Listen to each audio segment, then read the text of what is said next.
Men, we have to have a real conversation. We need to think about how many children, how many families we're creating every time we have a child with a woman outside of wedlock. We move on, we start another relationship, and in the process, we often end up raising someone else's child because they're doing the same thing, making bad decisions. How much money are we spending on these different families? Paying child support, covering multiple households, and even spending on children who aren't biologically ours. Let me get personal with you. I grew up raised by my grandmother. I watched my father raise children who were not his because he was married to the women that he was with. His first marriage, he raised a son into adulthood. When that marriage dissolved, he then married a woman who had about 5 or 6 children, and he raised all of them too. Meanwhile, I was on the outside looking in, upset at my father because he was absent. Not because he was absent, because we didn't live with him. Stepchildren saw him every day, while we rarely did. And we resented those children not because of them, but because we wanted our father to. But this is the norm. My father, he was just doing what men do. He worked a full-time job, he was with a woman, and that household got the majority of his presence. But if you ask me, I would much rather have grown up with my father in the home, no matter what that took. And listen, I lost my mother young. My grandmother raised me. But if my father was already raising another woman's child or children, why weren't we in the same home as them? Why weren't his biological children under his direct care? But we see this happen all the time. And as men, we need to recognize that our natural instinct, it's not monogamy. But if you believe in monogamy, the way we're moving, it isn't working. We're creating children and relationships outside of wedlock. Those relationships break down, and then we move on without accountability to those families that we're creating. And we've been labeled as deadbeats, absentee fathers, and disappointments. When women complain that we don't perform well as fathers the way we should, and while we can absolutely call out the flaws in women, as men, we must take accountability for our own choices.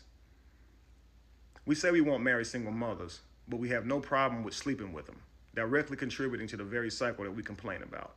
Brothers, we contradict ourselves. And that's why I'm asking you guys to consider taking the class, Polytribe 101. It's designed to teach men how to be accountable for the lives that you guys have created, the families that you guys have created. Many of you already have multiple baby mothers, and you're financially, emotionally, and physically tapped out, if you be honest with yourself. And you're trying to make sure that everybody has what they need. But you spread too thin. But what if they were all in the same home? I know, it sounds impossible, you think. There's no way they go for it. But as men, we have to try.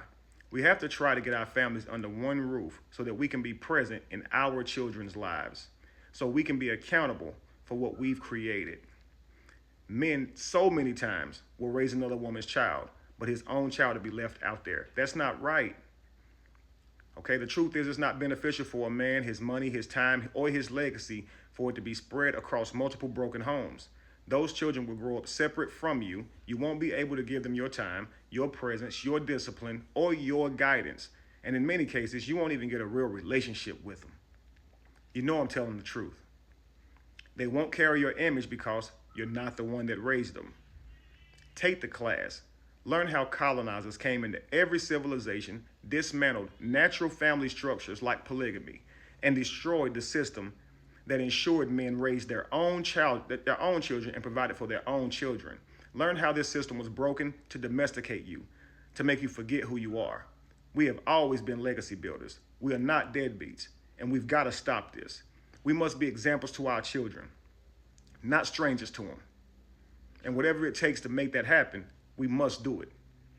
Whether that means committing to the first woman that we create a child with and remain with that person and accountable to that person, even when things break down, or take care of every woman that you have a child with for life, because that's your legacy partner or partners. Take the class, family.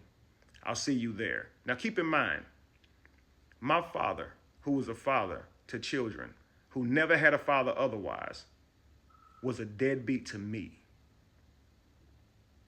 Only because I watched him raise those children and I couldn't live with him.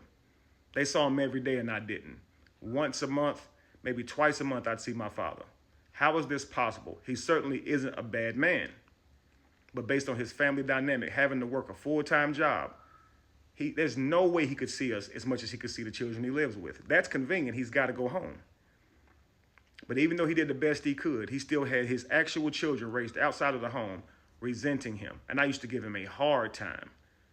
A hard time. We actually had to rebuild a relationship because I had so much unforgiveness in my heart because of that. Okay? I was very jealous of those children that saw my father every day. So a lot of you guys think, man, you subjecting the children to a lot of trauma if they watch this father interact with all of their mothers in the same home. It causes more trauma not to be able to interact with your father. Have him in the home to protect you. Think about all the money you guys are spending on children that's not yours and raising your children outside the home. How inconvenient is that? I'll see you guys there. Peace.